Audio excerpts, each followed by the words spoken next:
Hey there and welcome. Have you ever just looked around at the incredible, almost dizzying variety of life on our planet and just wondered? I mean, how did we end up with everything from the tiniest microbe to the gigantic blue whale? Well, the answer is a single, incredibly powerful idea that holds up all of biology: evolution. And today, we're going to pull back the curtain and see exactly how it works. Just a quick heads up before we dive in. This is part 7 of our 20-part introduction to biology. Okay, with that said, let's get right back to that huge question we started with. So let's start with that feeling of pure wonder. When you really look at the natural world, you're faced with this absolutely spectacular, mind-boggling variety of living things. It's a puzzle that has hooked thinkers for centuries. And what you're seeing here is just the tiniest glimpse into that diversity. We are talking about millions upon millions of species. You've got corals building these vast underwater cities. You've got the impossibly intricate design of a dragonfly's wing. And each one seems perfectly, almost magically tailored to its own way of life. Which leads us right to the big one, the fundamental question at the absolute heart of biology. How did all of this happen? I mean, was it just random? Was there some grand plan? Well, as it turns out, the answer is an elegant and, more importantly, an observable process. And that process, that's what we're calling the engine of diversity.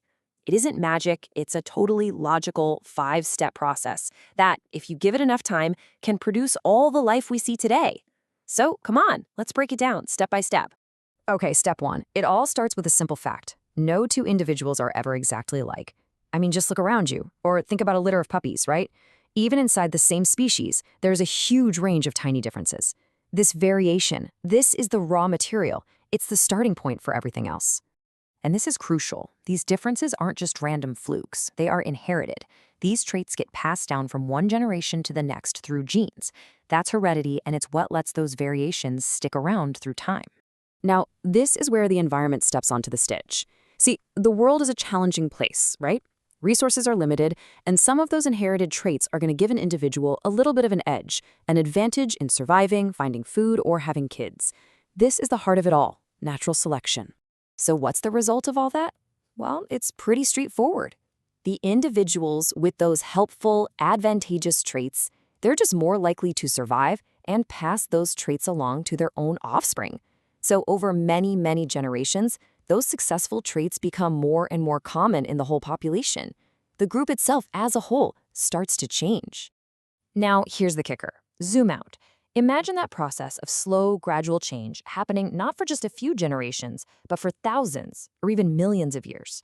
Eventually, a population can change so much that it becomes an entirely new species, totally distinct from its ancestors. That is the engine at work. That's how, over billions of years, a single starting point can branch out into the spectacular tree of life we see all around us. This incredible 5-step engine wasn't just discovered yesterday. The person who famously put all these pieces together was, of course, the one and only Charles Darwin. He gave us the framework to really understand it all. Back in the 19th century, Darwin pulled together observations from all over the globe to propose the theory of evolution by natural selection. And let me tell you, it was a revolutionary idea that completely changed how we see ourselves and every other living thing on this planet.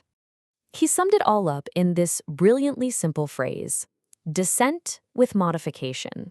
It's just perfect, isn't it? Descent points to a shared ancestry, the idea that all life is actually related.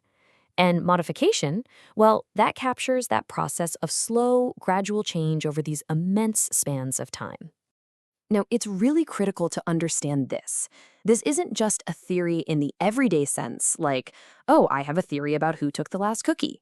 In science, a theory is a well-tested, rock-solid explanation, and evolution is supported by a literal mountain of evidence from every single corner of biology.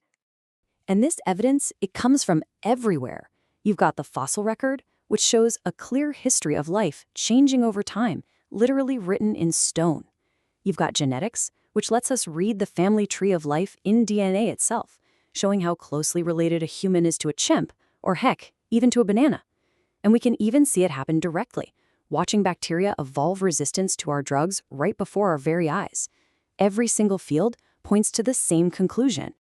And that brings us to this final, powerful thought from the great biologist Theodosius Dobzhansky. Nothing in biology makes sense except in the light of evolution.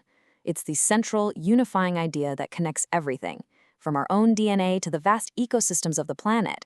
It's not just one chapter in the book of life, it's the language the entire book is written in.